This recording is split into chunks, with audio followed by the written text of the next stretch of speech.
In this video, I would like to turn my attention to Elon Musk, the buying of Twitter, as well as the entire conversation surrounding free speech.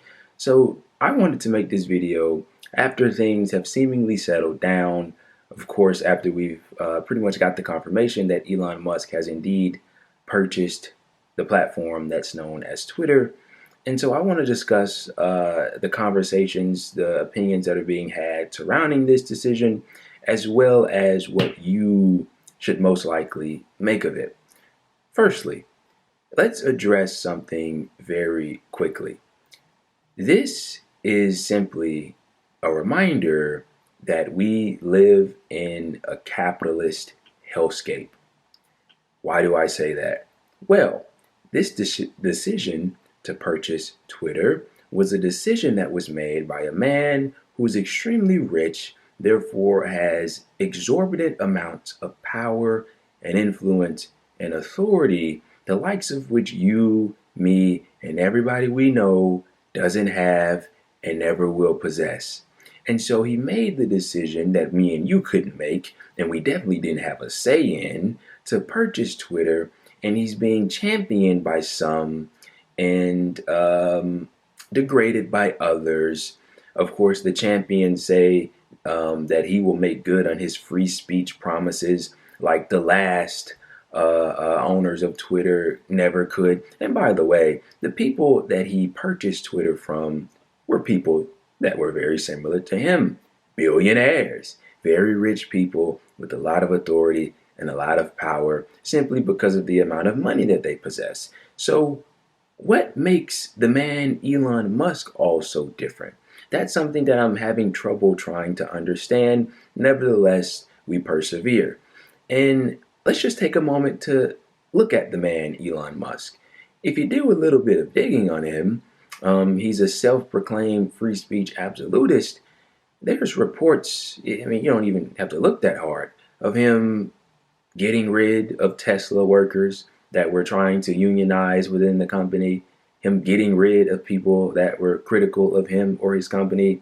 I mean, there are many things that you can pull out that contribute to the contradictory nature of him somehow now supporting free speech.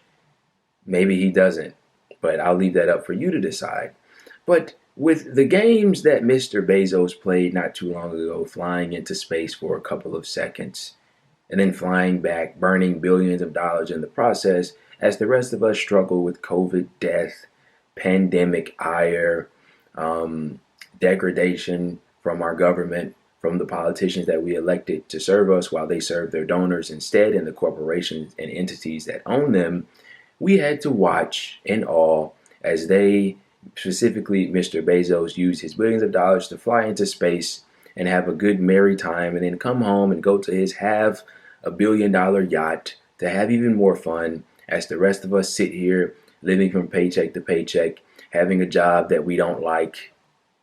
This is just another instance of that. Watching a very rich man using his exorbitant cash to buy a platform to make a decision that none of us that also used the platform were indeed a part of. And so I asked the people that would champion this decision, why? Why? You know, if you were to ask me, Twitter should act something like a public utility, a community place of some sort. You know, it should be free to the utmost.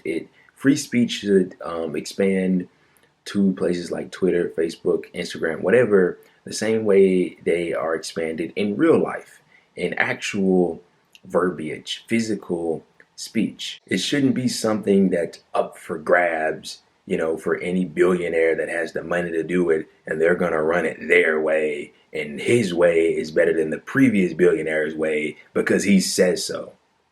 To me, that's completely nonsensical. And if that's the most that you can think about this, then I truly do feel sorry for you because it doesn't seem like you're able to evaluate this situation in any kind of critical manner. And it honestly all boils down to this. And I'll wrap this up by saying this. Elon Musk, no matter what you think about the man, no matter whether you're a fan or quote unquote hater, this is a fact. He never would have even considered purchasing Twitter if he didn't see that it could be profitable. He may not know for certain, but there's definitely a possibility. It wouldn't have even been entertained if he knew for certain that it would cause him any, even the slightest bit of financial setback. Now, who's to say it won't or will? But the fact of the matter is, he sees dollar signs at the end of the road with the purchasing of the social media platform. And if you tell yourself that he's doing this because he's some trailblazer, some crusader for free speech, and he's going to swoop in like Superman and save the day after he found Twitter lying on the ground, you're very, very mistaken.